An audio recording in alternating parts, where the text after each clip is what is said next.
Good evening, and I'd like to call to order the meeting of the Board of Selectmen for November 7th, 2013. The first item on the agenda is the approval of the meeting minutes from October 23rd, 28th, 29th. Move approval of October 23rd minutes. Second. Motion made and second. Any further comment? All in favor? Aye. Unanimous. I'll move that we approve the minutes of Monday, October 28th. Second. Motion made and seconded. All in favor? Aye. It's unanimous. And I'll move the minutes of October 29th. Second. Motion made and seconded. All in favor? Aye. It's unanimous. The third item on the agenda is the future meeting dates. So we're going to meet on the 14th and the 21st, so that's 3 times this month? Yeah, I do have a problem with the 14th. Actually, so do I. Good. Didn't want it to be just me. Right. I was wondering if the school committee would like to meet with the Board of Selectmen for a couple of outstanding items, and they cannot meet on the 14th and 21st either. They were wondering if you'd be available on Tuesday, the 19th. I am available that day. I am too. I'll take a look at it.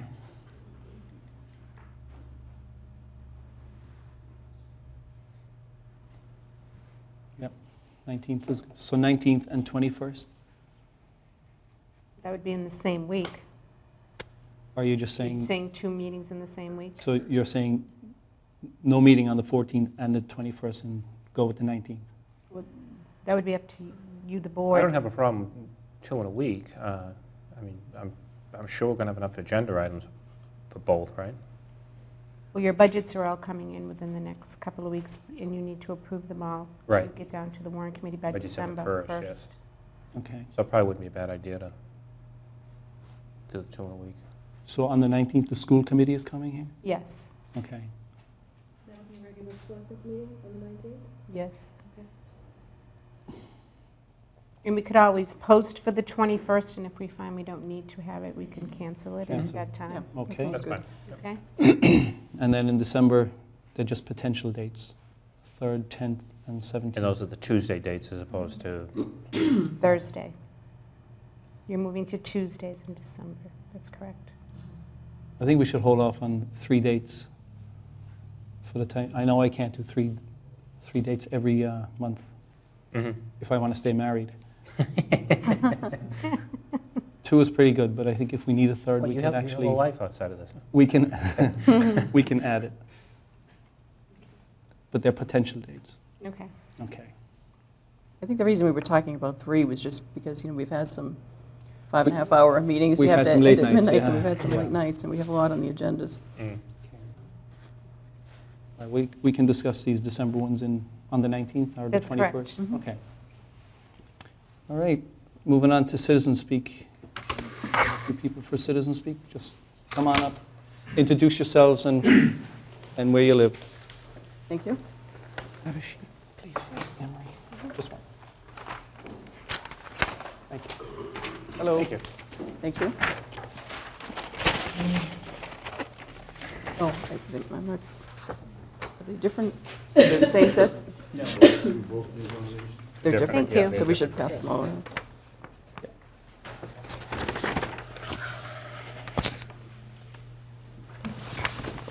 Hello. Good evening. Good evening. Thank you. I'm Fred Kibble from 78 Governors Road. I've been a member of this town for over 60 years and a resident of Governors Road for 36. And we have a problem. The problem is the volume of traffic and speed of the traffic. Probably more volume now, but with the brand-new surface that we just got earlier this week, we anticipate that there's going to be a speed problem more frequently than there is now. You're looking at a map that Dave Finn put together, and in the 42 houses between Edge Hill Road and the Quincy line, there are 44 children, age 14 and younger. And if you'll notice, there's only 2 older than 11 in that entire list. We're concerned about the safety of these children. And we've been to the Traffic Commission, and I think Joe Lynch is going to bring something up. I didn't know when Citizen Speak was, so I probably would have been more appropriate to come after his discussion, but we just want to reiterate how important we feel the safety of the 44 children and the citizens of Governor's Road are.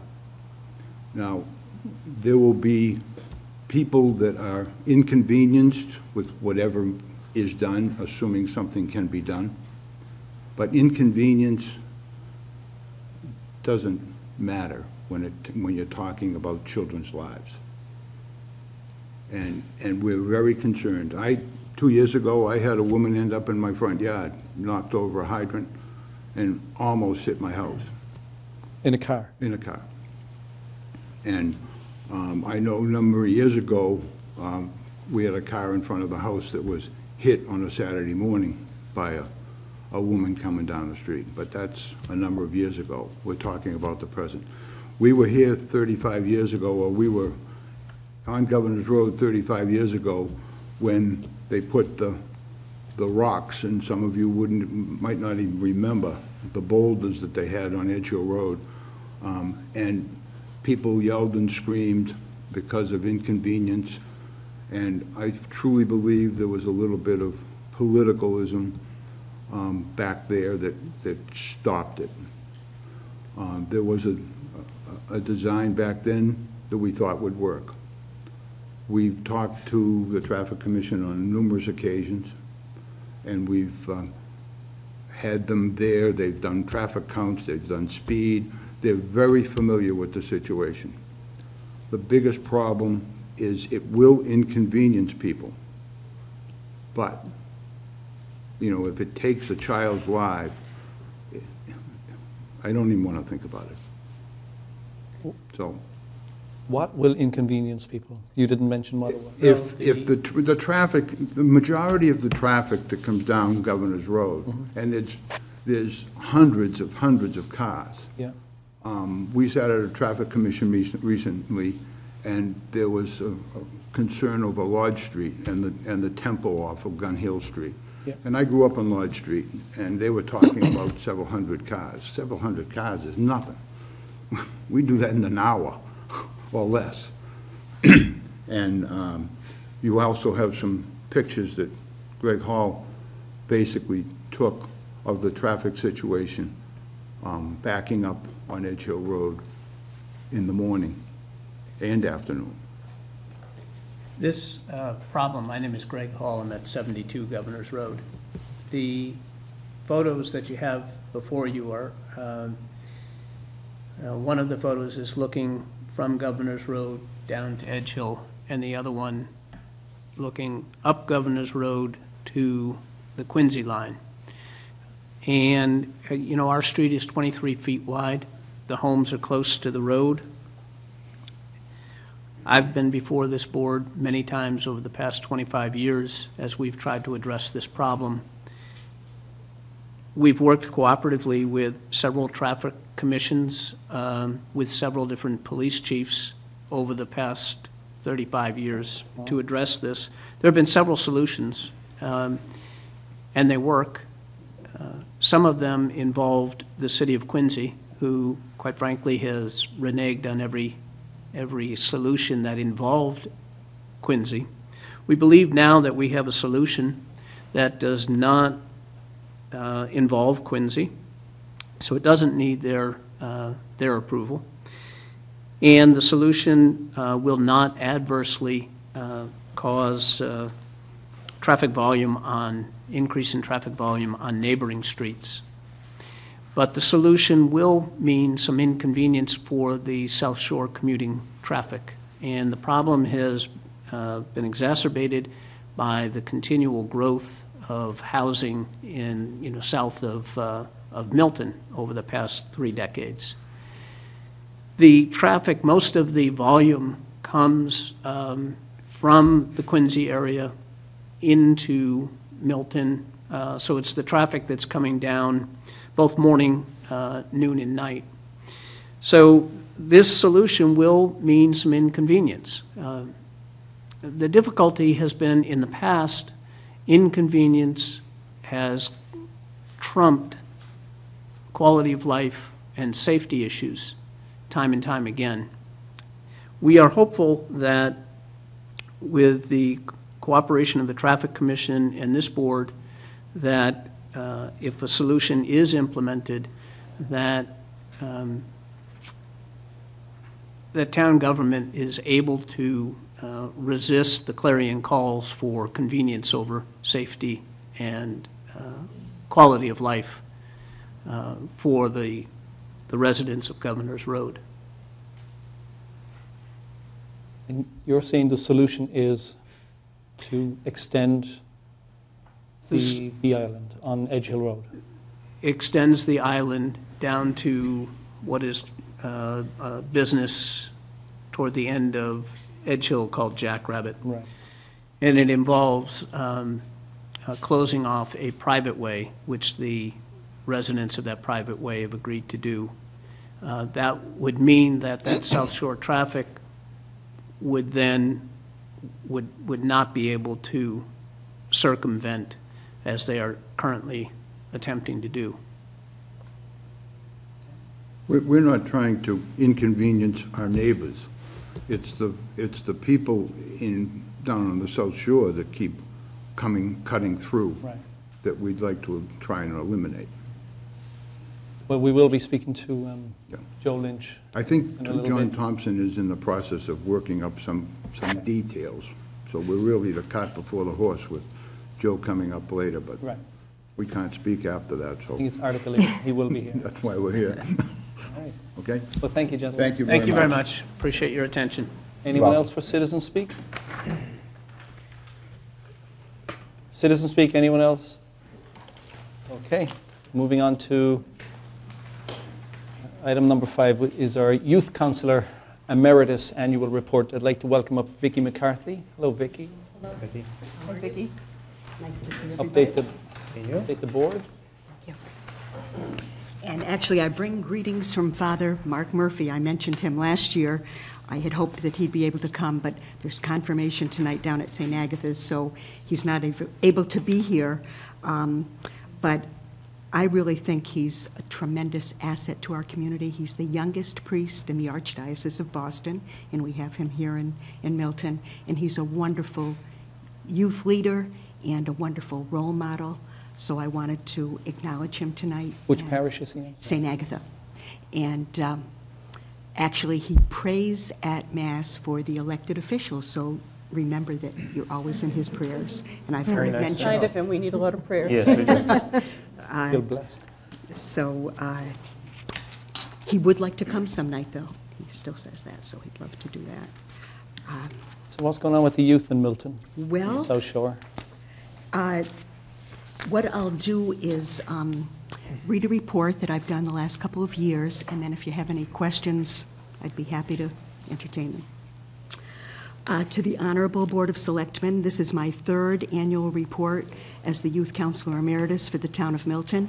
As noted previously, I retired from my position as the Youth Counselor for the town of Milton on December 31st, 2010, after 33 years of service. January 2013 began with a meeting of the Interagency Council of the South Shore, of which I am president, during the day, and a Milton Early Childhood Alliance meeting. I am on the steering committee in the evening. I continued to attend 8 o'clock a.m. meetings of the Health and Wellness Subcommittee of the Milton School Committee on the 4th Friday of each month during the academic year. I attended the quarterly meeting of Impact Quincy at Quincy Police Headquarters. Impact Quincy is a model alcohol and drug abuse prevention coalition. Bill Spinks, a Milton resident, is the Director of Prevention Services at Bay State Community Services, the sponsor of Impact Quincy. I continued serving on the Department of Children and Families Area Board. We meet bi-monthly to address community concerns and support staff as requested by the Director of Areas, Frank Galligan. In February, I met with the Youth Director of the South Shore Workforce Investment Board Youth Council to help plan for the bi-monthly Youth Council meetings. I attended the Milton High School Site Council meetings at 7 a.m. on the second Thursday of each month during the academic year. Throughout this past year, I continued to serve as a member of the Patient and Family Advisory Committee, PFAC, at Milton Hospital, BID Milton, and have been appointed as co-chair this year. The role of the PFAC is to provide a forum for sharing opinions about many topics, from hospital policies to quality improvement initiatives to patient education and safety. My unique perspective, when blended with the diverse viewpoints of other committee members, forms a valuable source of information that will help Milton Hospital to better meet the needs of the hospital's patients and their families. My commitment to PFAC reveals my dedication to creating a healthier community. I've also continued on the Community Benefits Committee, whose mission is to provide free or low-cost programs that address unmet health and wellness needs of racially, ethnically, and linguistically diverse communities of Milton, Randolph, Quincy, Dorchester, Hyde Park, Braintree, and Canton, in a manner shaped by community input, aligned with hospital resources, and guided by our objective, the hospital's objective, to deliver high-quality care with compassion, dignity, and respect. This mission is achieved by identifying existing and future health needs in the community and addressing them through health initiatives, including education, prevention, and screening programs.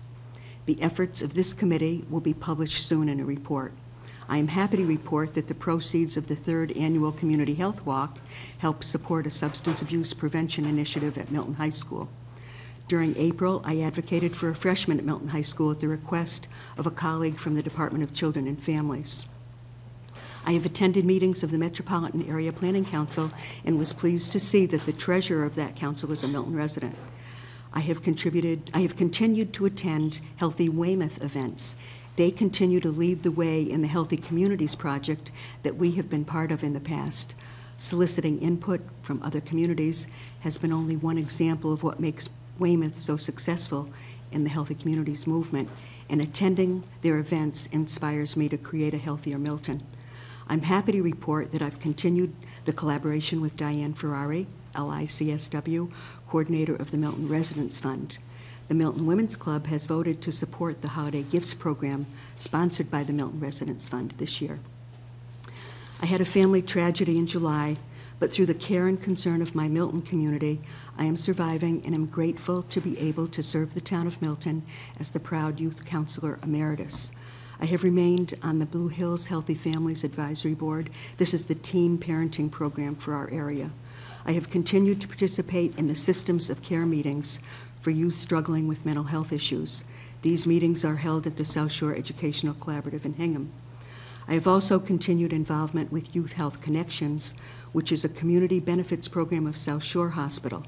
I serve on the Mental Health Advisory Committee. I am still connected to the Blue Hills Community Health Alliance and happy to report that one of their grants this year has been awarded to Interfaith Social Services in association with Maria Drost Counseling Services. Both agencies assist Milton residents. Last, but certainly not least, is that Caroline Kinsella, RN, Milton's own public health nurse, invited me to participate in the October 16th Town Employees Health Fair, and I was able to display and distribute alcohol, tobacco, and other drugs, brochures, and information. Respectfully submitted, Vicki McCarthy, Youth Counselor Emeritus. Oh, that's impressive. It is. I get tired just thinking about it. I thought I was busy. Well, and actually, Tom, you heard my first yearly report because that was your first Yes. year. And last year, Dennis, you heard my second annual report because that was your first year. And Katie, this is the first time because this is your first year. But so It those is, are my. but I know you've been very involved with the PFAC at the hospital and Yes. doing a lot of, and this is all volunteer work, so thank you for Yeah. all that you're doing, Vicki. Oh, sure. I'm happy to do it. Could you explain, you mentioned Weymouth and Healthy Communities. Yes. What is that program? And Well, a few years back, we participated in the Healthy Communities Planning Grant, and Weymouth also participated. There were 10 towns that were selected, and we were one. And that was back when Marion McKettrick was on the board, and she, along with 7 other community members and town employees, spent one full day a month out at the Hoagland Pincus Conference Center in Shrewsbury, being trained in the Healthy Communities movement. And so Weymouth then went on to apply for and receive an implementation grant. We were not ready to go forward with that. And then since then, Weymouth has gone on to also receive a Health in Motion grant. So they've received a lot of funding, and they work with the restaurants in their community to offer healthy choices. They work with the planning department, which is bigger in their community, of course. And I'm delighted to see that Safe Routes to School is on our agenda for tonight, because that's one of the programs that Weymouth participates in. But they do a lot with sidewalk improvement and different things, because they're able to get certain monies. But they've kind of moved forward. We spent a whole year planning, and it was intensive planning. We did, I think, some significant work. But then when the implementation part came, you had to be ready to do that, and we just weren't. You know, it takes a lot of work, and again, a lot of volunteer work, and a lot of time on so there's a whole protocol, which I'd be glad to, you know, I can email it to you, and you can see. But yeah, Weymouth has really been our mentor, and so I attend their meetings and their celebrations, because Mayor Kay, you know, is a great leader there, and has supported all of their efforts. And so we do a lot of work together. Along with Impact Quincy, Weymouth is also involved. There's been some extra grant money that's come through for different communities, and so there's drug-free community money at the federal level. So Weymouth has a drug-free community grant, and so I work along with them on that, as well as Impact Quincy, which has that kind of a grant. And since we border Quincy, you know, there's a lot of wonderful collaboration there. And as I mentioned, we meet at the Quincy Police Headquarters. And since I had been housed at the Milton Police Department for the last 8 years of my career here, there's been a great partnership there. Great. So, and I know that you have a Weymouth brother. I do. Yes, so you can find out all about all the great you know, Healthy Way initiatives that they're doing, and wonderful work. So, and it's really part of their health department. Val Sullivan is the person that's the head person on the Healthy Way grant, and she's housed in the health department. And when I was transitioning from town hall way back in 2002, when Max Horvath retired, one of the options that we talked about was the health department, that I could go there, but their space is so small, and you know, it was kind of a hard thing to do. But it makes a lot of sense, because healthy work is, and counseling is healthy communities work. So that's been a great partnership with the health department. As I mentioned, I guess that was the first annual health youth, you know, employees health fair that was held on October 16th. So that was, it was great to be here, and Caroline's a neighbor of mine as well, so that's another great linkage, and so we work together through the community as well as through, you know, the work realm. Thanks for mentioning, Anne-Marie, that we were going to do 2 reports a year. Is that possible, to have Vicki come in 2 times a year? Absolutely, sure. You know, Usually, yeah, the first 2 years I came in January after the after the calendar year, and I ran into Dennis at Abbey Park, and we had a wonderful conversation. He said, "Are you the person that keeps sending me those emails?" And I said, "Yeah, you know, I try to keep you updated." So he said, "Well, maybe you could come in twice a year," and so that would be fine. So that's why I'm here early this year, and maybe in another 6 months I can come back. And well, I think it's important because, you know, being the father of 3 teenage daughters, you know, there was a new drug came out recently, wasn't it, Molly or something? Yeah, Yes. Molly, Yet we had nobody to talk about it, you know, so I think it would be good if you came in and educated the parents as well as the youth. Sure, that would be wonderful, and maybe in conjunction with the Health and Wellness Subcommittee of the school committee, because I'm on that committee anyway, and Yeah. as a matter of fact, our last meeting, we talked a lot about drug education, so maybe you know, there'd be something that we could, now I hear that the school committee is going to be in here Yes. to meet. Mhm. So, you might mention that, maybe there's something that we can do together, and- okay? Sure. Okay. And I hope that I will see everyone at the town employee holiday party, because I just got my flyer in the mail yesterday, and retired employees welcome. So you probably all I got did yours get it, yes. yesterday. So hopefully I'll see you on December 13th at the Common Market. We'll be there. Celebrate. Okay, thanks. Thanks for all you're doing, Vicki. Sure. Thanks, Vicki. Great job. Thanks, Paula. And thanks to Paula, she helped me get this all ready today. All my thoughts, I just go through my calendar and write things down, and then Paula kind of puts it in order for me. So thank you. Bye. That's Paula. Thanks, Vicki. Number 6 on the agenda is a public hearing. Gas main grant of location for Nahanton Avenue. Is there somebody here from National Grid? Hello. Hi. How are you? Good, thank you. Barbara Kelleher, acting permits representative from National Grid.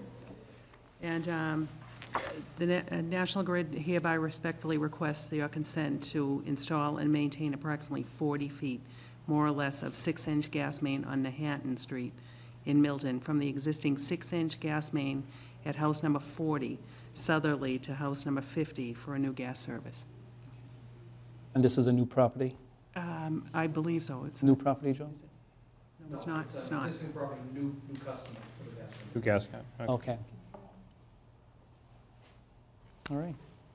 Seems pretty straightforward. Yeah.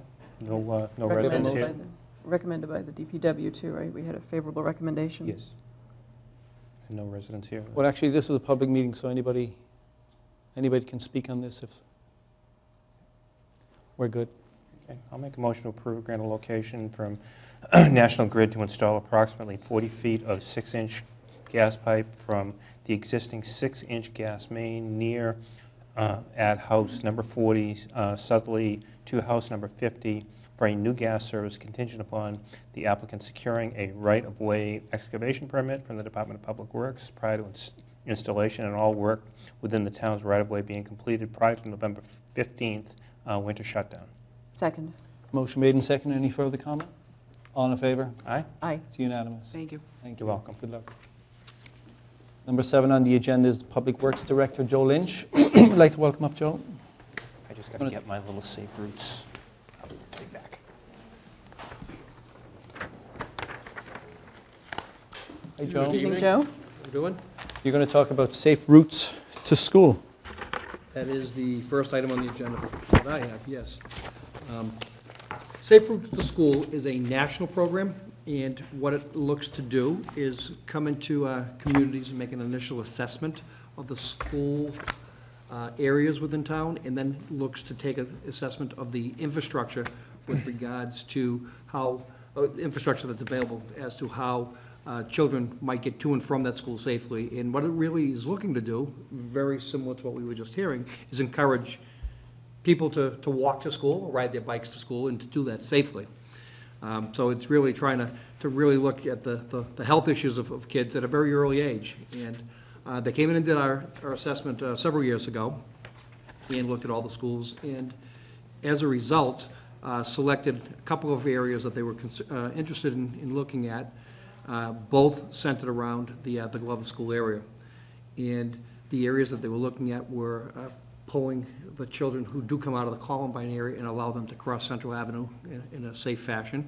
And there were a couple proposals to, given the wide expanse of Central Ave, to put refuge islands in and crosswalks and handicap Now, access. some of that is being done with the, Exactly. okay. And Is that just coincidence? you're stealing my thunder. That's your job to do that. That's your job to do exactly that.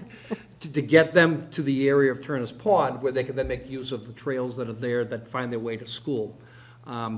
Secondarily, they were looking at the children who find their way to that school coming down Canton Avenue and have to cross the wide expanse of Brook Road.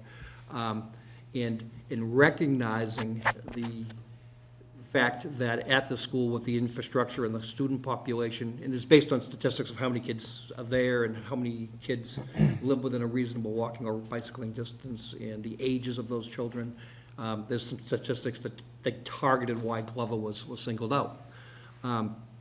They then looked at the fact that at the time, the park department had on its agenda to make some walkway and path improvements around Turner's Pond.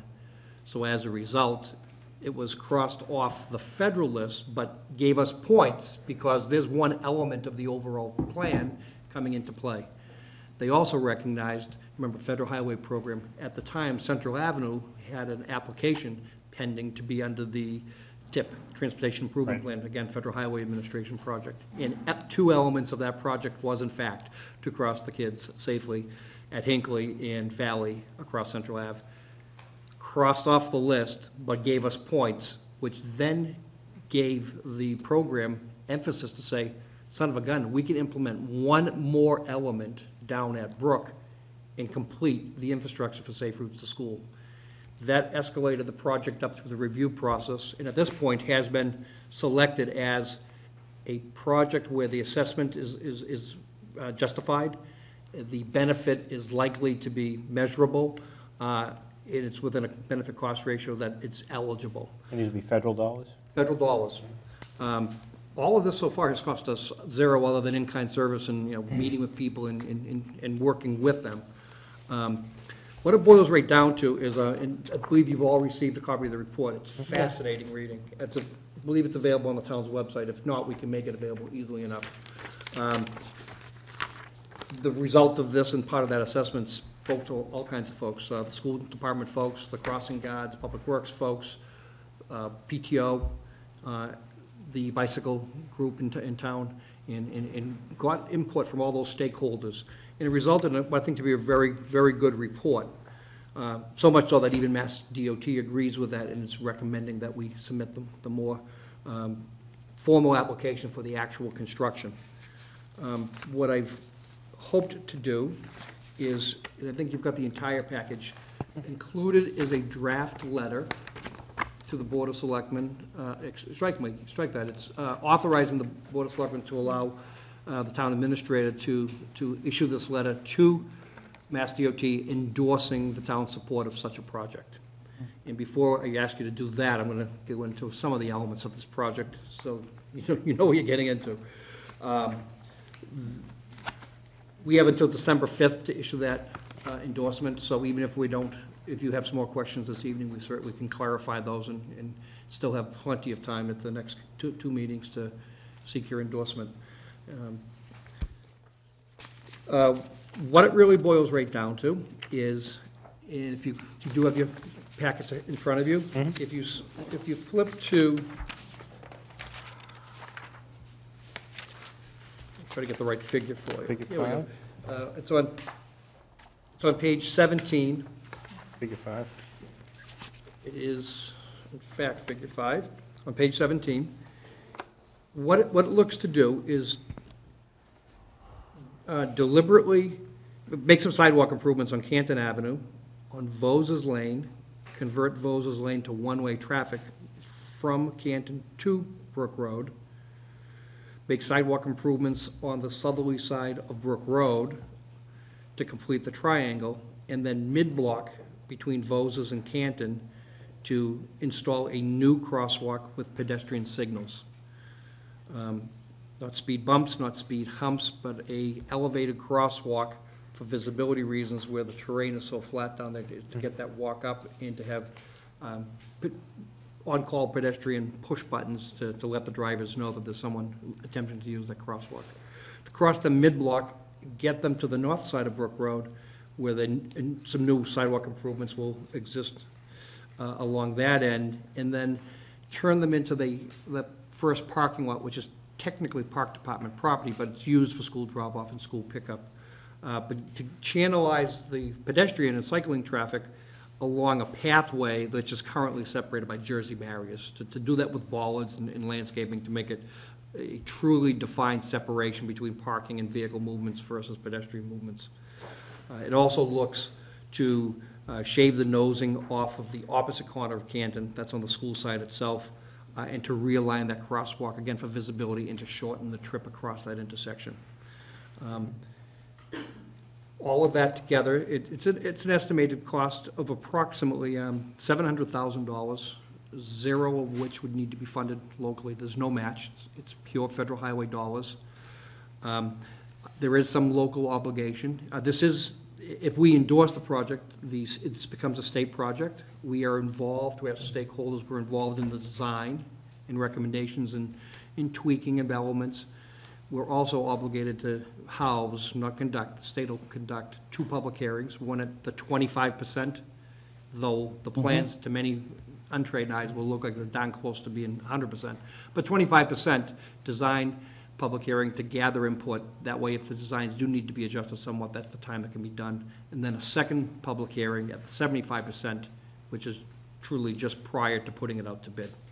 The program is funded so far through the Federal Highway Administration. So our hopes would be that the town endorses such a project. The minutia of involving with, should votes be one-way or two-way, and what do the neighbors think of that? The sidewalk being imposed there in the, those sorts of things that a neighbor concerns, I think all get vetted out during the public hearing process. That's the appropriate time to do that.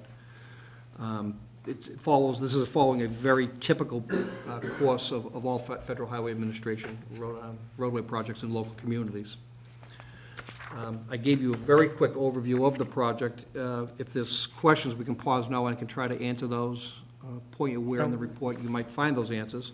Why are they proposing a mid-intersection crosswalk as opposed to at an intersection? Only because of the visibility and the proximity to school and the ability to draw from 2 different directions. Okay. And the ability to put the elevation, the elevation in is easier in a mid-block as opposed to the intersection itself where it creates drainage problems. Okay. There was no on-the-ground survey done, but they did an awful lot of evaluation by looking at the existing conditions out there to find the most optimum locations.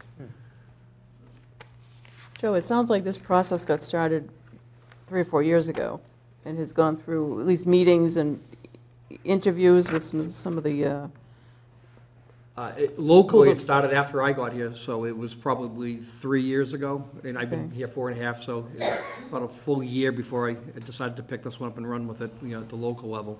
Eric Ask, who's a member of the PTO, and he's also a member of the bicycle committee in town here, a very active member of the bicycle committee, was a strong advocate of this and ushered it through the PTO and the school population at the Glover.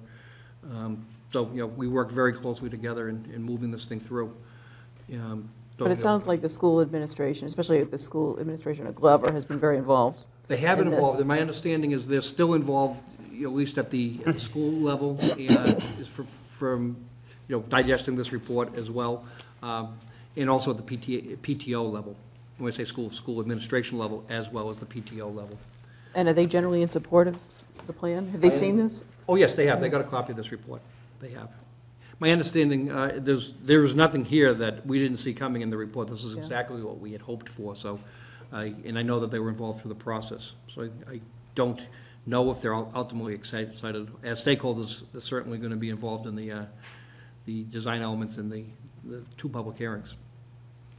Joe, is there eminent domain involved with this? If there is, then we don't know that yet. If there is, the town's responsible for securing right-of-way. If we don't secure right-of-way and it results in the project not moving forward, that's the end of the project. So we believe there's ample room within the layout, roadway layout, and within the confines of what the town currently owns to make each of these improvements. And the eminent domain would be homeowners' gardens? That wouldn't be eminent domain, I mean. But, because you got to widen the sidewalks, right? Yeah, that's, we can talk about this now. There are people who, don't have a sidewalk in front of their house and quite honestly believe, and we welcome the fact that they do care for it, but they believe that they own right up to the edge of the pavement, when in reality, that some 10 or 15 feet off the edge of the pavement is already town property. Right. So there's not so much an eminent domain or a taking, so much as a disruption of what might be currently enjoyed as a person's yard when it's really not theirs. This is nowhere near that level of understanding. Joe, was this something you applied for, or was it just something that the state approached us about? No, Safe Routes School's been around solid 10 years, and there's been fits and starts of the availability of the assessment funds. So when the program rolled open again about three and a half years ago, we were involved, a couple of members of my staff, John Thompson and Dale Horseman, had gone to a, I think it's Walk Massachusetts, the Massachusetts Walk meeting out in, one of the highway meetings where they were promoting pedestrian activity, and they got excited about this, and they brought it back, and Eric Ask, the member of the bicycle committee, was all excited about it, so that's how we applied for it. When this was done, was this pre-Cunningham Collycott, or was this, when? Oh, no. This was post. after? So they looked at all the schools? They looked at all the schools. Well, and why did they choose Glover as opposed to as one to run with, as opposed to Cunningham Collycott, or any idea? I mean, there's a lot of it comes down to some of the more esoteric things, and as an engineer, I'm more bricks and mortar type of guy. Yep. Some of the esoteric stuff is, was there a strong PTO base? Was there an advocacy that could bring this back to the children? Did they have the statistics that they could bring forward? It was, those types of things. A lot of times those were tiebreakers. Yep. And the reality is the population served, and what were those distances that the children were traveling to use that school.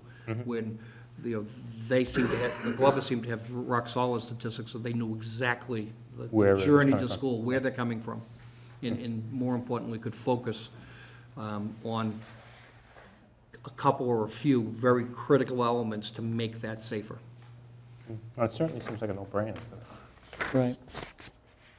So timetable is we need to have a letter dated and postmarked no later than December 5th from the town administrator, speaking to the town through the selectmen's support and endorsement of the whole proposition of moving this application forward.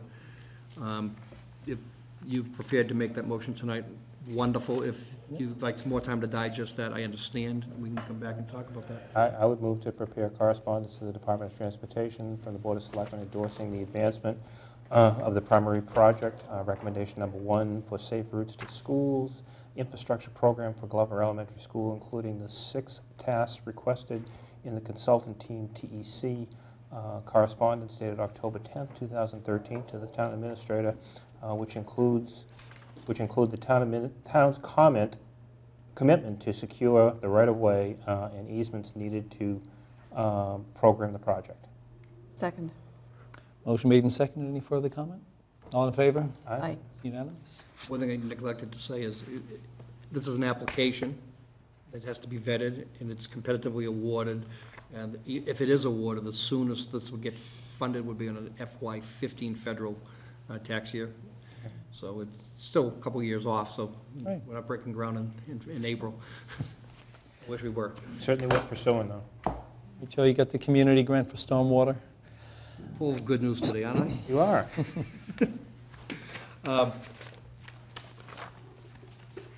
Commonwealth of Massachusetts offers and has offered past couple of years a Community Innovation Challenge grant to communities, not-for-profits, and their emphasis to look at new and unique ways of doing business and of the way we currently do business, and to also with a focus or an emphasis so much on regionalization of some of those efforts.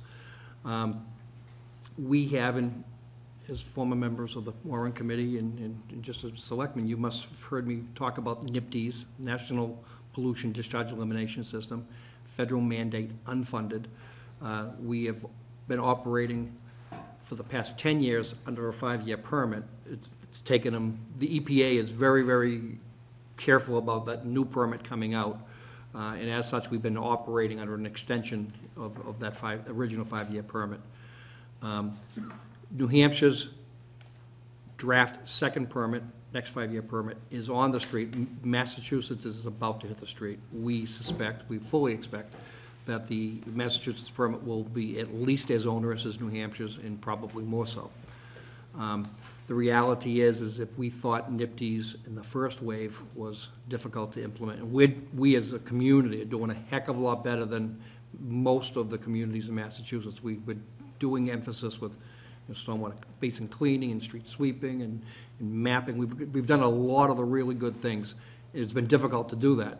The next round is even worse. You have to do all of that and an awful lot of costly things like, sampling, measuring water quality, understanding what total maximum daily loads are in your watersheds, where's your pollution stream to the Neponset, to the Pine Tree Brook, what's ending up in Gulfers Creek and the lower reaches to the marsh. All of those things have to be measured and quantified, and from there, an understanding becomes what are the things you have to do to fix them, to cure them, or at least to have a plan to cure them. Huge, huge burden. The Ponset River Watershed Association, we've partnered up with on a lot of things in the past. We're hoping to partner up with them again, but they in concert have partnered up with MAPC, the Metropolitan Area Planning Council, which we are a member community of as well. Together, they're looking for an application to the initiative grant, the innovation grant, and have looked to member communities to sign on to that. I've sent off, and I believe you received already the outline of the draft scope of services and what some of the things the New Hampshire permit includes that they're looking for us to do. What it boils right down to is there are many elements of the new permit coming out that do make sense to be done on a regional basis. So the grant is looking to get funds from the state, so we as a region can collectively do similar things and do them more efficiently as a group. And that's what this part of the grant is for. There's one other issue in here, and that is on task number 8 of the draft scope of services, which I'll talk about in a little more detail. Task number 8 speaks directly to the affordability and the financing piece of this puzzle. Okay, so the federal government says you must, and the town says, well, we want to, but how the heck do we pay for it? There's all kinds of ways to do it. Raise taxes, have a cake sale, create stormwater utility, just like a water utility or sewer utility, a flat assessment. There are all kinds of ways to do it. A development impact fee for those communities that are still enjoying, pretty robust new growth. There are all kinds of ways to do it. Task number 8 looks to the knowledge of MAPC and looks to tap into what has been done in other communities in our state, and more importantly, what have other communities done in the nation with developing ways to pay for some of these things. In essence, they're looking for a community. I'm proposing Milton be that community. That a community within this region be the host community for the pilot. Basically, it's free consulting. Given Milton's condition, where's Milton going? What tools are available in your pocket, in your box, to be able to consider? And there's going to be a whole list of pros and cons mapped out here, none of which is be obligated that we implement any of them. But as a result, all the other communities will share in the findings, but they'll be specific to Milton. It becomes a roadmap for us, for free. I shouldn't say for free, because there's another piece of this to talk about in a second. For very, very reduced price. This grant is a highly, highly competitive grant, extremely competitive. The past couple of years that they've offered it, every community who's applied and every community who's gotten the grant have come in and looked for 100% funding, which is eligible. We're looking to tip the scales in this coalition's favor by asking each member community to contribute $5,000 to the application. So if we have 9 communities who want to participate, we can throw $45,000 into the pot in order to leverage about $400,000 in grant money. So we're looking to literally tip the scales in our favor. We, like I said earlier, do a much better job than most communities. We, in fact, have money available for various stormwater initiatives every year.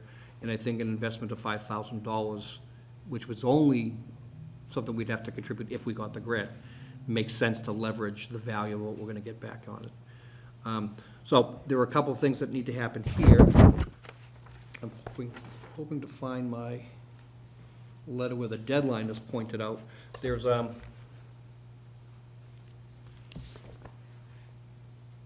November 22nd is when the applications must be submitted.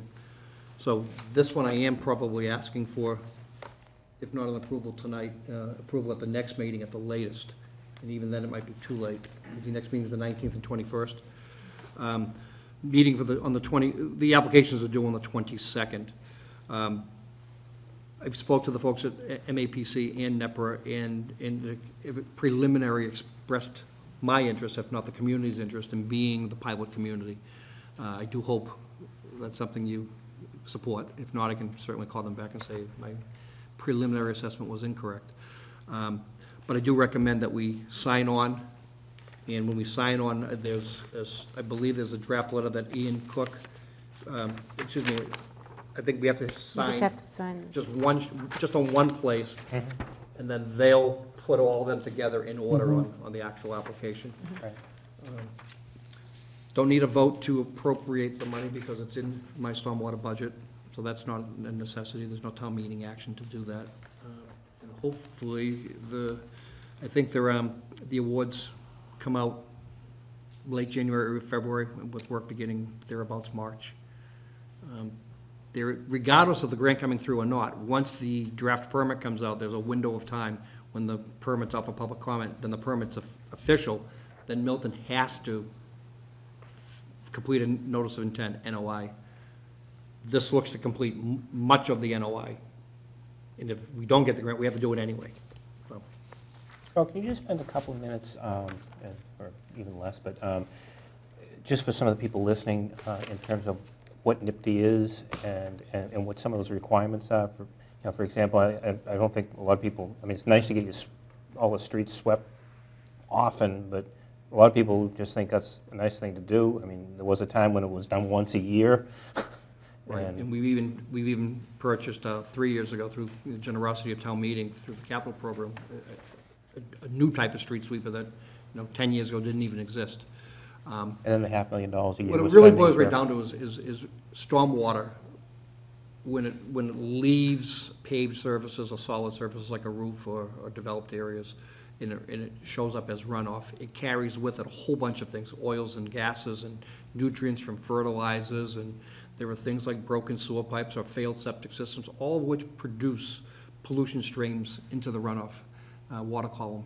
And as those waters move down through the watershed, the intensity of all those pollutants add together, and by the time they hit various waterways, they become impaired, well, hopefully not, but they become impaired waterways. That's the TMDL, total maximum daily load. And depending on what waterway you're in Neponset, where we are, is mostly bacteria. So our target, what we're gonna have to go out and look for the most part, is gonna be failed septic systems and agricultural runoff. The horse farms and whatnot, that we don't have any piggeries. Sorry to even raise the subject. We zoned against them. But those are going to be our primary things that we're going to be targeting for. But you also have nutrients, and those are going to be the large, first of all, fertilizers in every single household. But more importantly, we have a couple of golf courses within the watershed. So, those are the types of things. That doesn't mean that we're going to be heavily regulating golf courses or, making people, fix septic systems more stringently than the Board of Health already does. Which is looking rising levels. What it really does is it requires us to understand what the pollution is in the receiving water, and trace it upstream and help identify where those probable sources are, and then to more intensely look at those probable source areas and then identify where they are. And at that point, depending on elevations and limits of the pollution load, there may be requirements to make those people do things. Excellent. So that's really what it boils right down to. Now, we've also got a total reclamation project and all stormwater drains that is part of. Well, part of the first permit was to map your system and to maintain your catch basins and to sweep your streets and have good housekeeping at the public works yard, where we have washdown areas that are designated and stockpile areas that are segregated, that we have stormwater bylaw in place, which Milton implemented years ago. I mean, there are all kinds of things that needed to be done that we've done back then and we continue to do on a regular basis. It also is a big element of public outreach. Bring this into the school department, let the kids know, work with the science departments to understand what the issues are. We promote it at our Public Works open house every year. We always have something for our NIPDs, and the kids love it because we have little trinkets we can hand out. And at a young age, some of these kids get it, and that's where we want to hit them. So public education is real important. So there's a lot of rock-solid bricks and mortar on the ground stuff you have to do. There's a whole bunch of esoteric public outreach and literature information that we also do. And then, that's it in a nutshell, but it sounds like it's not onerous, but it costs time and it costs money. Oh, I mean, the stormwater drain reclamation's a $500,000 a year by itself, isn't it? That's correct, that's correct. And that's why we're doing a heck of a lot better than an awful lot of other communities. All right, we have a motion. I'll read it. I'll move that we approve and sign a grant application form to certify the town's willingness to participate in a collaborative effort across town lines to limit costs and increase the effectiveness of stormwater programs by agreeing to the following conditions. Number one, staff from DPW, Conservation, or Planning will participate in project meetings and share needed information. And number two, the town will contribute $5,000 as an added expression of commitment that will enhance the chances of success for the grant and increase the extent of work that can be accomplished when multiplied by the number of participating communities. Second. Motion made and seconded. Any further comment? This has changed the construction industry as well, right? It does, because Runoff from runoff from roofs. construction sites was part Yeah. of our stormwater bylaw, Right. but that's been happening nationwide. So even on lots not jurisdictional within wetland areas, if they disturb more than, according to our bylaw, more than 1 acre of land of disturbance, requires a permit in an erosion control plan and in a construction management plan. Any further comment? All in favor? Aye. It's unanimous. Thank you. Thank you, Joe. You can stay there, Joel. No? You're on your own. So I'm presenting. Yes. Number 8, the amendments to the traffic rules and regulations. So we have some motions. Yeah, if you want to go over them first, Joe, maybe? You want to go over Magnolia Road, Fern? The request was for a three-way stop. The Traffic Commission has actually looked at this location a couple of times.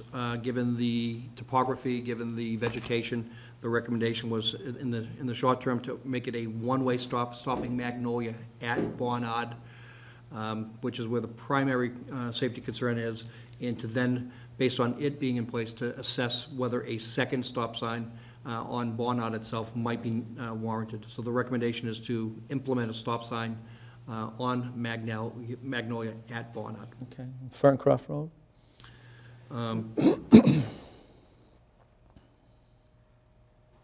Can you remember it?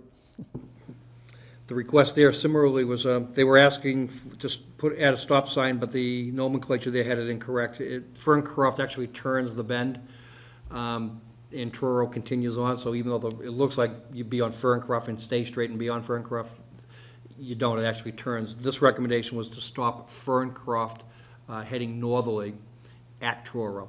That was the recommendation there. Okay. Doing this from the top of my head. It's all right. Actually, I have some notes, I shouldn't say. I can- Glad I brought them. You got the copy of the letter? From the chief? Yes. Thank you, And we have Avalon Road. thank you. That was correct on that Ferncroft, okay, thank you. Okay. Avalon, actually, Avalon and Valley Road Extension are all the same issue. And what they really boil right down to is that general neighborhood as Deep within parking. very short walking distance to the T-stop. And that people are parking all day long to walk a very short distance to catch the T. By implementing a 2-hour parking during the work hours of Monday through Friday, 6 a.m. to 6 p.m., addresses the commuter parking problem, but I don't think, and the commission didn't think that it impacted the neighbors themselves. On the contrary, it kept those vehicles from being in front of their house.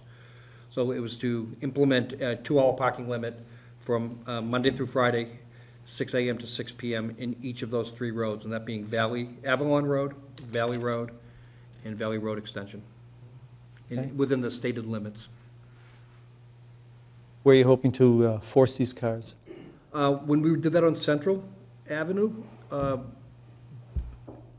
we literally were leapfrogging down the street, and I think we got as far as Turner's Pond before they finally decided this is too far to walk. They're gonna keep leapfrogging further out. I don't know what the limit of a commuter catching the trolley really is. It amazes me sometimes.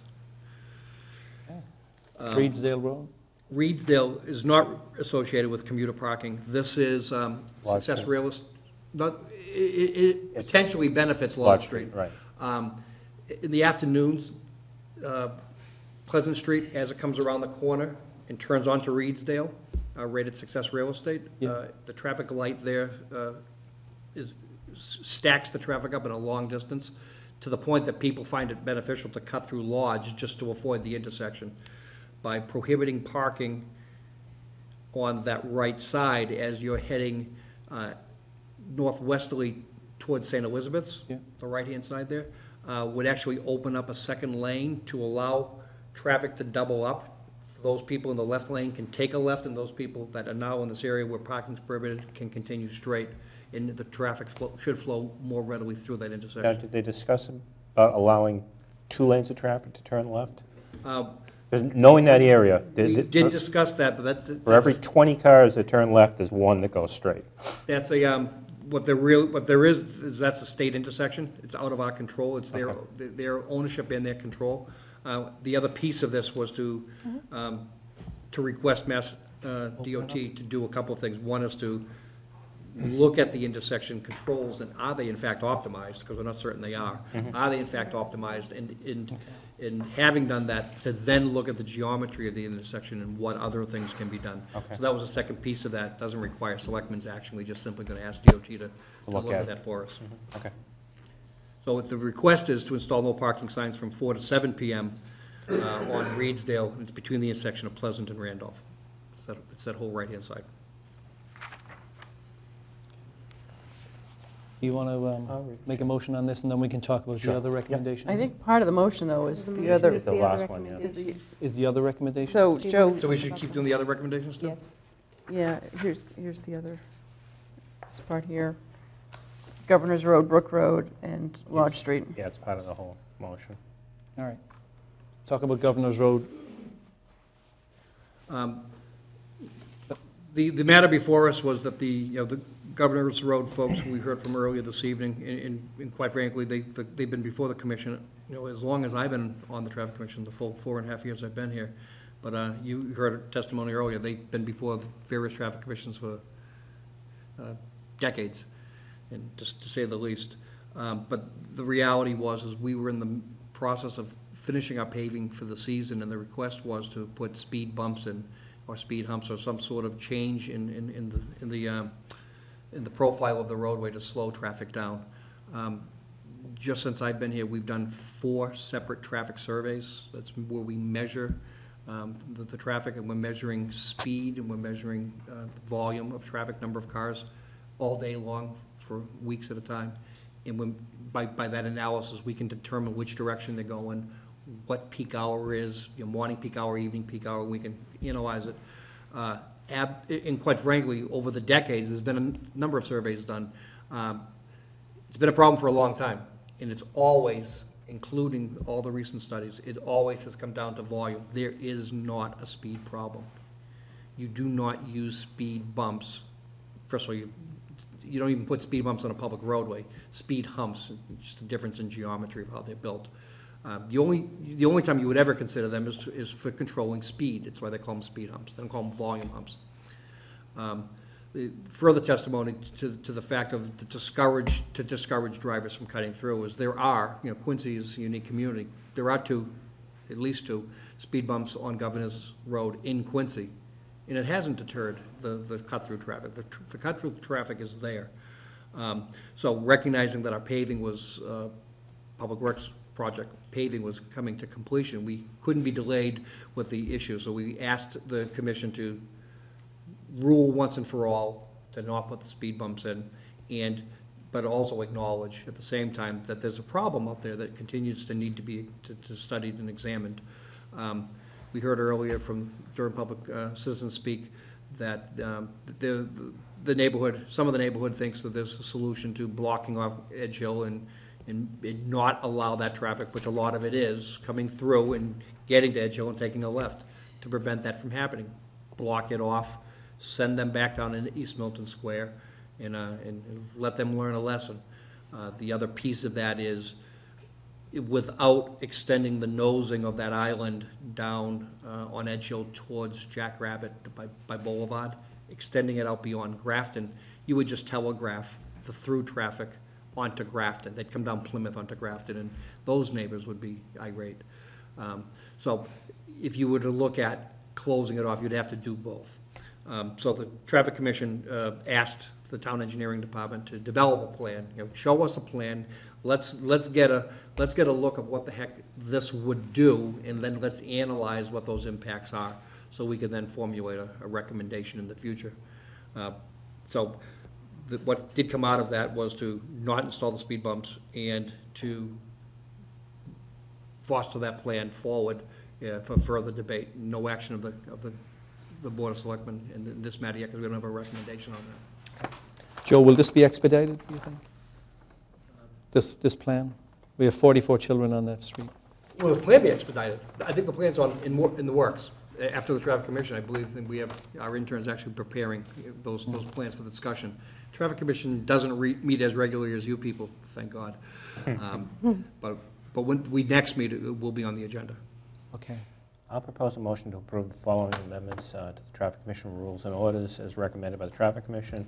Article 8, Section 12, Magnolia Road, install stop sign on Magnolia Road at intersection of Barnard Road. Ferncroft Road, install stop sign on Ferncroft Road at the southbound approach to the intersection of Ferncroft and Truro Lane. Article 5, Section 7, Avalon Road, install 2-hour parking Monday through Friday, 6 a.m. to 6 p.m. Signs on Avalon Road between Elliott Street and Lancaster Lane. Valley Road, install 2-hour parking Monday through Friday, 6 a.m. to 6 p.m. Signs on Valley Road between Elliott Street and Rockview Road. Valley Road Extension, install 2-hour parking Monday through Friday, 6 a.m. to 6 p.m. Signs on Valley Road Extension from Elliott Street to Dead End. Reedsdale Road, install no parking on the westbound side of Reedsdale Road between the intersection of Pleasant Street and Randolph Avenue. And to approve the recommendation of the Traffic Commission regarding future plans for Governors Road and Brook Road at Briarfield Road and Lodge Street. I'll second it for discussion. I still had a couple of questions for Joe. So Joe, going back to Governor's Road, so it sounds like the plan is going to be using this map here to kind of block off. So you can't go straight through? Yes. And you'd only take a right from Governor's Road. And would you, I guess coming up this way, you could only take a left if you're heading towards Quincy. So the neighbors mentioned, and maybe you can talk about this, because obviously there's a traffic problem on Governor's Road. We don't want to have the problem move to Plymouth or move to Grafton and Sheldon and all the nearby streets. The neighbors sounded confident that this wouldn't impact the other streets. Has the Traffic Commission discussed that? The Traffic Commission has not only discussed it, the Traffic Commission has taken a position that we will not telegraph or transmit one traffic problem and curing it and move it to another neighborhood. We will not do that. I just hope when you do it, though, that because of what it is, I mean, first of all, I can see one big problem with that. If you don't do something about Edge Hill and Boulevard, people are just going to go down Boulevard, loop around the Shell station, and come back up the other way, and that's even more dangerous. It very well could create human nature is people who are forced to, if they think they're being forced to be inconvenienced, they're going to speed up. Yes. And we already know that the nurses' school in the old church right there at the corner, and if they're cycling through that loop, there's a potential that. So unless we're ready to make those one way, and. Yeah. And hasn't there been talk about making Boulevard and the There individual has been. There has opposite been. one-ways? Yes, there has been. We've But tried to what put does it do to the business of the Shell station? And that's got to be studied too, because it would impact the business of the Shell station. Because they do have a driveway on Boulevard. Yeah. Do have a driveway on the Boulevard, and in early on, the East Milton Square circulation question, we thought that we could certainly expand upon that, because this will weigh right into some of the decisions that were being considered for, how that piece of Edgeo by the library, East Milton Square Library, and how Boulevard do get utilized in the future. They really can't be taken out of context of the bigger package. And it really needs to be looked at, but Right. But it neglected to say there was one other element that needed to be done. So if they extended the nosing of the island down past Grafton towards Boulevard to prevent that left-hand turn, it would eliminate through traffic. But the last element would be Warner Road, which is a private road, which is through.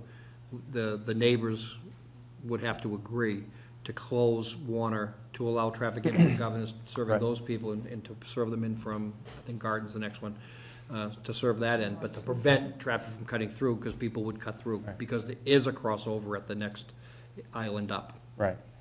I mean, I have no problem studying it clearly, but the same concerns as Katie, that not only do you look at the area, but because of the traffic is so bad, you really have to look at all of East Milton in terms of what the impact could be, because if that's northbound traffic coming off the expressway, you could shoot them over through, through other parts of Milton.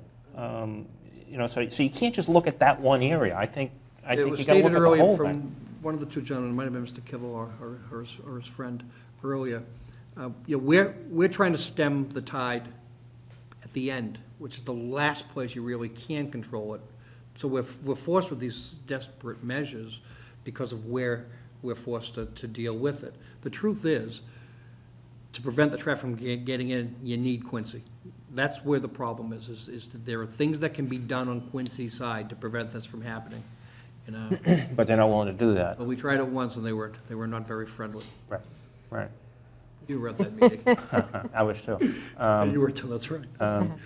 Well, we probably need to have another conversation with Quincy and see whether it's through the town administrator or through the traffic commission, and maybe police chief to see what cooperation we can get from Quincy to make this work. Have the neighbors on Plymouth and Grafton and these other side streets, are they aware of the traffic commission meetings? The next one I think you're having is in January. So I don't have an exact date, but it would typically be around the first of the year, that's correct. Are they aware of it? That's one of the problems with our traffic commission is we seem to be reactionary. We have a list of, children, and we have an advocacy of a particular group of parents who want item A done. And as soon as that comes out publicly, we get half a dozen emails that, I don't want A, that's awful, we don't support it. So we're not even sure there's a consensus amongst the neighbors themselves. What we did do was we reached out to Grafton and Plymouth prior to doing that experiment, where during construction, we shut the road down, we shut Governors down, and we shut Plymouth down to prevent through traffic to get into Milton. And in Grafton and Plymouth were satisfied that we were concerned with their needs, but they were very concerned that in the longer run, that they would feel the impact. So they're very cognizant to the potential for impact. Right, right. well, we've had some emails from some residents on Governors That don't recently support it, yeah. well, that didn't support no right on Edge Hill. Right, yes. At least on that issue. So this proposal about They're probably not the majority, but did we get at a least a number of them? handful, yeah. But this is a different proposal that's mentioned here about considering extending the island. Well, I think it was the same. I think they're all part of the the same. lack of a left-hand turn, it was were most of the emails that we were getting. And there were probably about a half a dozen of them, Traffic- people on the Governor's Road that were. Traffic Commission not recommended and the Board of Selectmen voted to impose a 90-day experimental regulation about a year ago, maybe a And little more than that. everybody ignored it. To prevent the left-hand turn. Yeah, everybody ignored it. Forget it. Unless you have, even if you had a policeman out there, they were making that left-hand turn, period. Right. Signs are not the answer. Yeah, no, correct, I agree. Now, the gentleman that got up and addressed us at Citizen Speak was saying most of those cars are going to the South Shore, in both the AM and the From the South Shore. PM. I can understand the South Shore in the PM commute. I don't understand the South Shore in the AM commute. I was astonished. I mean, they're all at coming from the same findings. direction, I agree. I really expect to see a morning peak hour northbound and an evening peak hour southbound, and it would be comparable counts, that it was people going to work, coming from work, and. I've got a feeling, although, I mean, I'm not a traffic engineer by any stretch, and I'm not even an engineer. But I've got a feeling the AM traffic is people coming up from the South Shore, and they're just trying to get around East Milton Square and loop around and get back onto the They're not highway. getting back on the expressway. We were shocked to find out that most of the people. Are they taking a left? They are taking a left, and they're contributing to the Pleasant Street traffic in Reedsdale, and they're heading up to 28 to Mattapan. Okay, so they're getting to Boston that way. Yeah. But they're probably coming from the south. not the north, Yep. going south. Yeah, they're not going to get back on the expressway in East Milton. They're not going to get back on the expressway at Granite Avenue. Right, they're- One option is to They're going go up Blue Hill Ave and, Gallivan Boulevard and, get on the expressway a little further north, or go up 28 and go right into Boston, up 28. Yeah. That's where we're finding people going. yeah. And yeah. not so much that we ran plates, but we did, there's some analysis you can do of what you typically see for backgrounds commuting from households. And if you look at the households in Quincy and the households in Milton, that traffic is absolutely not coming from the neighborhood. It's moving from the expressway into the neighborhood, pretty clearly. When's your next traffic commission? It's typically the first of the year. We try to do 4 meetings a year, and, and then as needed, if emergencies arise, if there's, some real catastrophic item, but Like right I now. said, though, if John does a study, I just urge that it look to the entire East Milton, not just Governor Plymouth, and because I'm just really concerned that anything you do there, because of East Milton Square being so bad and that traffic being so bad, truthfully, I mean, it's never going to be totally corrected until there's a fix through East Milton Square. If the traffic flowed through East Milton Square, fine, then we wouldn't even be talking about this. Yeah, it's way premature to make the statement I was about to make, and there's just an awful lot of traffic. It may be, you can't make it any worse, but it may not get any better. And until you start getting cars off the road, and with the economy improving, I'm seeing it increase Increase, yeah. on traffic.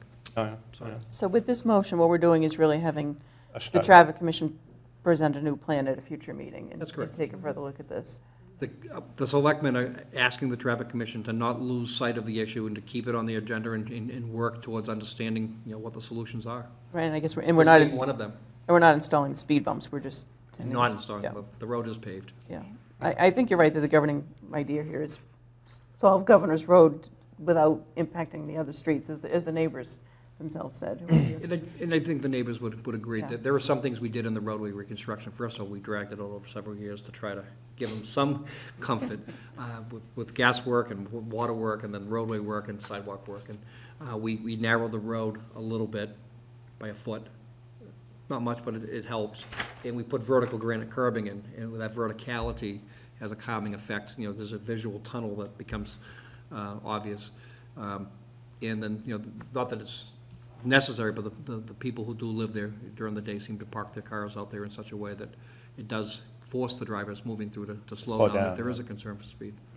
So, we did implement the traffic calming measures that we could as part of that project. Okay. And then over at Brook Road and Briarfield, it says the police department will deploy the signboard. Is that the sign that tells people what their speed is? That's right. Okay. And then Lodge Street, I talked with the police chief after the last meeting, and because we had talked at our meeting about maybe reversing the one-way on Lodge Street, but it sounded like from what he told me that the neighbors don't really want to pursue that, and the goal was to look at changing the timing of the lights at St. Elizabeth's to see if that would alleviate some traffic on Lodge. We decided that where the pressure point was the intersection and the lights themselves. We decided that it would be premature to do anything rash with the roadway directions until we can determine that the intersection signals are in fact optimized. DOT needs to look at that, and we've asked them to do that. And then, having done that, are there things you can do geometrically with regards to the flow of traffic through there to make it better? If there are things that can be done at the intersection where the problem is, then the Lodge Street issue perhaps goes away. Okay. Has anybody thought about, when you get down the end of the lodge, just no left-hand turn onto? We did. I offered that as a recommendation. And And the chief said, and shame on me for not remembering, just as I had suggested earlier, signs don't do a thing. People are going to take the left-hand turn anyway. Yeah, true. I think he was concerned about enforcement for that. All right, let's move on. We have motion made and seconded. All in favor? Aye. It's unanimous. Is there anything else for me this evening? I think you're done. I think that's it. I don't have a Thank you, Joe. I don't have a World Series game to watch tonight. Thank you, Joe. See you, Dave.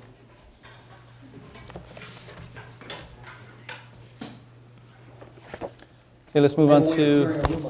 I know. You're welcome. Good night.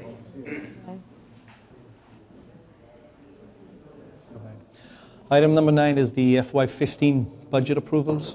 We have a, Okay, I'll propose a motion to Some approve and motions. forward to the warrant committee the FY15 Central Business Office budget in the amount of $353,226. Second. And that's a level funded, that is, well, I guess that's level funded and level service. right, Okay. so the motion was made and seconded. Any comment? I guess I'd just like to, just quickly, 'cause I haven't had a ton of time to look at this thing, but do we have a narrative on this? We do.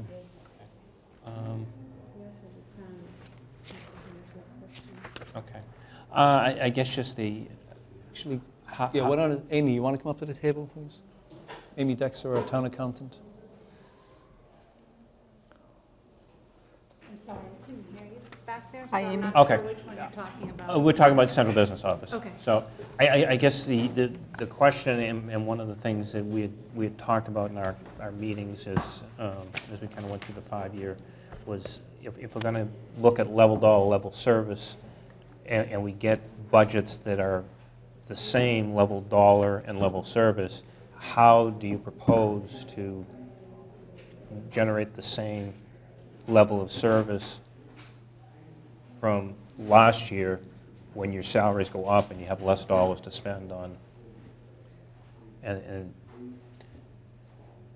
so I guess that would be my question and I don't necessarily, if you haven't thought about it, I don't necessarily need an answer off the top of your head, but Well, I think in my department, the staffing level I have is appropriate. Yep. I but every did- time you have a salary increase, you're taking away from your general expense line. Right, and I did turn back a significant amount of money last year because one of the main line items in the general expense relates to the contractual services for the parking ticket processing, and that has decreased significantly over the last couple of years. I believe the police department just is probably writing fewer parking tickets because of putting the men on the street. All around, I'm not real happy with that answer, to be perfectly honest. No, I know, because it affects the revenue also, but I didn't feel comfortable asking to Okay. increase my general to absorb When you're the turning pay ba- when you're increases turning when I'm back money. turning back money. So I was trying to do the fiscally Mm-hmm. responsible thing with my budget, and I felt that that was enough money for me to get by Okay. next year. If we see an upturn in the tickets, like you said, I would like to, because there is revenue involved there, then that would be great. But the last couple of years, it hasn't been happening, and I have turned back money last year and the year before. And I guess it's still, and it's probably not fair to talk about that without Richard being here, but without the chief being here, but it has been a pet peeve, just the sense that we're just not doing the kind of traffic enforcement. We're not doing speed enforcement, we're not doing anywhere near what we used to do, or traffic, parking enforcement. And A, you're losing revenue, but B, it's a public safety issue. And what's the reason for that? Has there been discussion the last couple of years about that? I think it's just a shrinking dollar, pretty much. Or maybe people are better drivers? I'm no better a driver than I was 10 years ago, but, and I suspect I'm probably the norm, but Well, I think it's something we should discuss with the chief. Yes. You know, Should be presenting his budget at your next meeting, so you could bring it up at that meeting. yes. And give us, you know, how many speeding tickets were given out 3 years ago versus this year. clearly it's Parking down tickets because- versus this year. Well, keep in mind that this service that we're using is for parking only. Yes. I believe any of the motor vehicle, those go through the, they go through the State. Okay. DMV, so we get that through a, Okay, like so a parking tickets in reimbursement, so general we're it's- talking about. right. All right, that's good. I don't know the volume on that, Traffic, the other on, side of speed, it, how yeah. that's been affected. moving violations. But I guess, Tom, your point was you wanted to make certain that Amy was going to give the same level of service with less money. Right, well, if we're proposing to give a level service budget and the level service and the level dollar budget are the same, how are we doing that? Because clearly we're moving on the level dollar budget, because we've got pay increases going, we're moving money from general expense to the payroll line item. Well, you don't have pay increases, what you have No, is you have you've got steps. steps, yeah, yeah. Your wage adjustments are in your set-aside article, because Right. none of your contracts, your Are- union are contracts are signed. negotiated. But you still have a raise in your salary line item, right? Right. You know, it's Yes, not, it's a step. Yeah. That's absolutely correct. I think Amy has 2 employees in her department that still have steps, correct, Amy? Yes. yes, yeah. Any further discussion? All in favor? Aye. It's unanimous. Next I'll one move that we is approve the, and forward to the warrant committee the FY15 unemployment budget in the amount of $100,000. Second? motion was made and seconded. Okay, never mind. Well, if you wanted to say something, go ahead. No, so you're voting on the level dollar, not the level service, because that one I did increase for level service. Okay, thinking that it might be, Well, that was mainly based upon historical data and the yeah, recommendation of the we've been going Department of over. Revenue. Yeah. It's never been, one year, I pulled together some historical data on it, and I did fiscal years 8 through 13, and out of those 6 years, 1 year was at 94,000. If I average all of the years, it averaged 148,000. The average for the last 3 years was 129,000, so I felt that a good estimate to go in to request for a level service budget would be 115,000, because that was based on last year's actual. And Okay, and this to a degree is the bill. So whether it comes out of this budget or not, it comes out of someplace. Mhm. And I tend to agree with what Amy just said, that, you know, we've always taken our other non-controllable budgets and have not kept them level dollar. You know, health insurance or, you know, general insurance. General insurance. You know, any of those. And, I mean, this isn't quite the same, and it obviously varies with the amount of unemployment claims, but it is a bill nonetheless. It's to a degree, a non-controllable expense.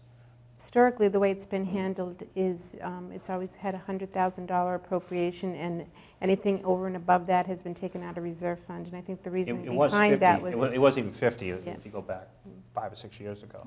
2009 was the last year, it was 50,000. Right. So I, Well, so it's a level dollar budget for 100,000. The level service projection request is 115. 115. So I would go with the 115. okay, I mean, we're just forwarding these to the warrant committee anyway at this stage to Yes. review, so we've already moved and seconded that? You have to explain to me, if the average is 128,000, why are we appropriating 115? Well, because the average is based upon, if you look at historical data, 2011, 2010, and 2009, like 2011 was 176,000, 2010 was 234,000. That was Those were the the real bad time frame years. when there was extended benefits, unemployment was extremely high.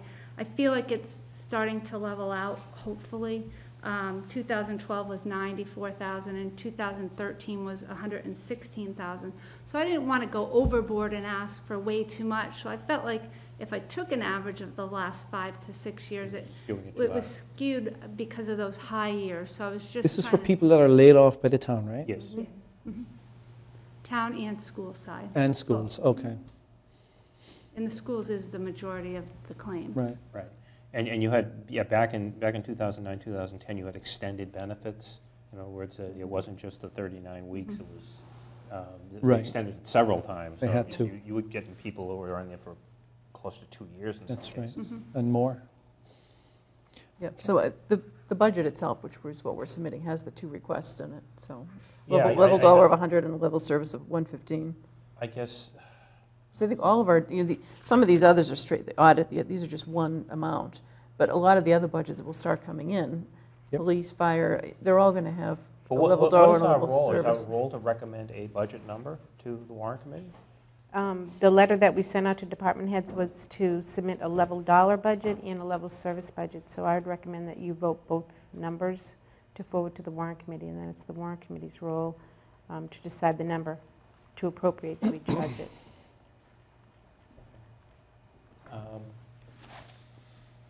Okay. Any further comment? All in favor? Aye. Aye. It's unanimous. Municipal audit budget. I'll propose a motion to approve and forward to the warrant committee the FY15 municipal audit budget in the amount of $58,200. Second. Motion made and second. Any comment? What year of the audit contract are we in? Seconded. The last year that's covered by it is fiscal 15, which will actually Which is this coming? pay, yeah, after the fact. We'll pay it in 16, Right. the way it's written. So this Okay. is the middle of the contract, Okay. the 3-year contract. All in favor? Aye. It's unanimous. Town reports budget. You're done, yes. Thank you. Thank you, Amy. Thanks. I'll move to approve and forward to the warrant committee the FY15 town reports budget in the amount of $6,300.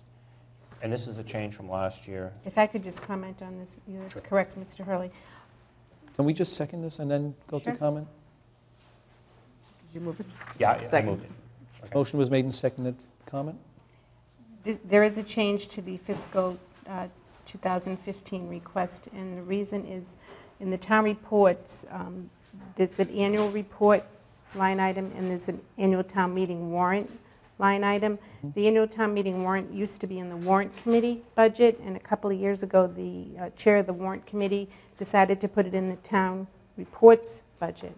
And I feel that the annual town meeting warrant should really be in your selectmen E&R budget, where all your other town reports, town warrants are. So I've recommended that we just strictly have the annual reports in this budget for the $6,300, and when I compile the selectmen's E&R budget, I will move the annual town meeting warrant to that budget. What do And my I think- finance people think of that? It's fine. I think I you mean, were it's- going in to meet with the warrant committee on this?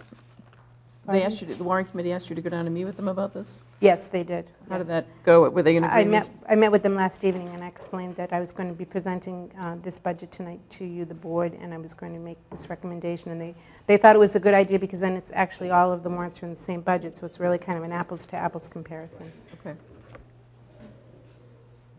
Finally, All right. I'll All in just favor? get one. Aye. Aye. Unanimous. Historical Commission. I'll move to approve and forward to the warrant committee the FY15 historical commission budget in the amount of $2,240. Second. Motion made and seconded. Any further comment? All in favor? Aye. It's unanimous. Item number 10 is the DCR acquisition of the Milton land. And I believe this is a .77 acre parcel of land almost directly behind the Hendry's building Mhm. that DCR is looking to acquire to continue that walkway. Is that the, what do they call that walkway? It's the Neponset River Greenway and Neponset River. multi-use recreational trails. Right. The town of Milton does not own this land, but No, they do not own this land. it's just that because they're going to acquire it through acquisition or eminent domain, they have to let us know that they're going to take it. There's a notification requirement to the Board of Selectmen, which is 120 days prior to the acquisition. Right. And we have a motion. I'll move that we announce to the public that in keeping with state regulations 301 CMR 51, that the Commonwealth of Massachusetts, acting through the Department of Conservation and Recreation, has under consideration the acquisition of all or a portion of or lesser interests in an approximately .77 acre parcel of land located in the town of Milton between the Neponset River and the MBTA's Ashmont-Mattapan line for conservation and recreation purposes, and for an expansion of the Neponset River Reservation and extension of the Neponset River Greenway and multi-use recreational trail. A second. Motion made and seconded. Any comment? All in favor? Aye. Unanimous. Number 11, Quarry Hills Courtesy Day. You want to go into this, Anne Marie? Sure. As part of the lease agreement with Quarry Hills, one of the benefits that the town of Milton does receive is a one-day charity golf event up at Quarry Hills for a nonprofit charitable organization. So this year, we have a request from the Milton crew to be able to have that day. Is this their first time? Their Yes, first request? this is their first request. And you can only get, I think, once every 4 years? Well, what happens is the charitable organizations submit a letter of interest to the town. If it's if it's a new organization, then they would get preference. If they're charitable organizations that have had this in other years, then we would do a lottery and we'd pick out of a hat. So this courtesy day, is that an actual golf tournament? or- Yes, it's a Okay. charitable golf tournament, Okay. yes. So it's free, the greens fees are free of charge. Greens fees, and they get to use the clubhouse, and Well, I mean, the players have to pay. They'd pay the charity, but the charity doesn't have to pay the Correct. course. Right. So we'll be there, Tom. Yeah. Sounds good. Well, since I won't be there, I'll be happy to read it anyway. Okay. We need Oh. caddies. I don't even know how to do Be that. kidding.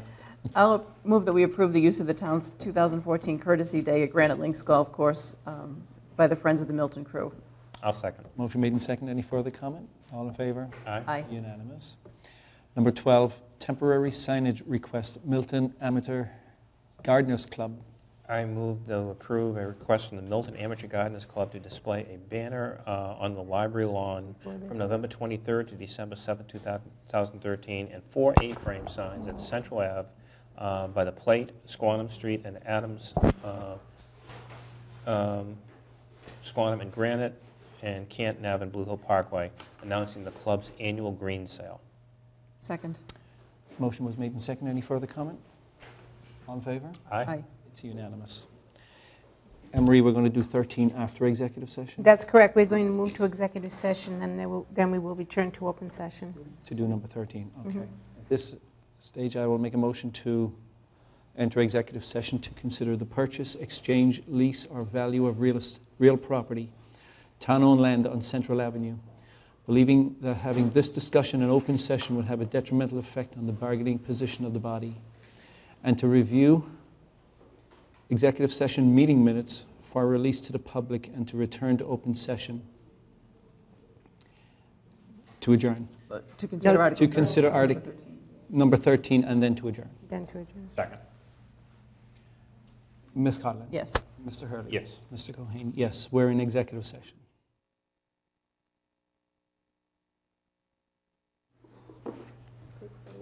Okay, we're back in open session for November the 7th, and we are on to agenda number 13, which is the approval, extension of the RFP deadline for the purchase of the town-owned parcel on Central Avenue.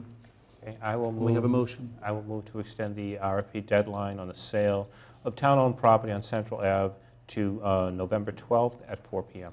Second. The motion was made and seconded. Any further comment? All in favor? Aye. Aye. It's unanimous. Motion Move. adjourned. Second. All in favor? Aye. We're adjourned.